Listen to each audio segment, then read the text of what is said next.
Hi, and welcome to Video Credit Score. Some of you don't know the nuts and bolts of a credit score, so we'll try to give you a short overview. If you feel you do know the basics of credit scores, you may want to skip ahead a lesson. To get a car loan, a home loan, a credit card, or a cell phone, companies use a credit score to assess your likelihood of paying. A quick Google search discovered nearly 20 definitions for credit score, which highlights how confusing this can get.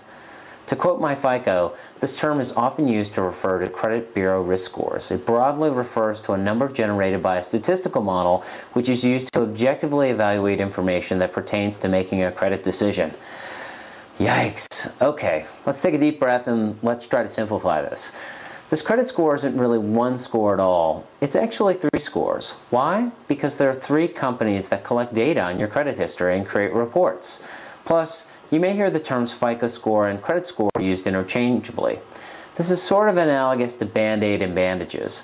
Band-Aids aren't the only bandages, but they probably are the ones that most people recognize, and the same holds true for the FICO brand, as FICO is the most used credit scoring system. Next, you might guess the score range is 1 to 100. No, generally it's a 3-digit number, and the FICO system goes from 300 to 850. So is it like an SAT score? Well, yes and no. Yes in that it's really important, but no, your SAT score is set in stone once you've taken the SAT.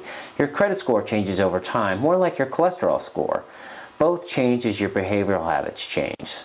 So how does this impact our lives? Well, besides the Fed rate, this is going to be one of the greatest determinations of your loan payments.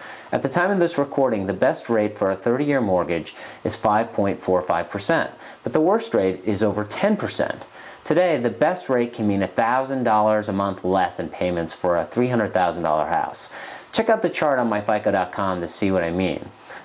One thing is certain, the price of a credit score report product often pays for itself. So you can increase or decrease your scores through your behavior, but we're going to focus on upward movement. So what's a good score? Well, the banks are awarding the best rates to people with a FICO over 760. But wait, if you have 3 scores, which one has to be a 760? Well, most home lenders seem to take the middle score, so if your scores are 710, 720, 760, they'll likely use the mid score to calculate your rate. Most car loan lenders just use 1 score, but it makes sense to know all 3 as different lenders use different data sets for their scores. If you've never seen your 3 scores, that's the first step. Just click on the order button next to the screen to get started.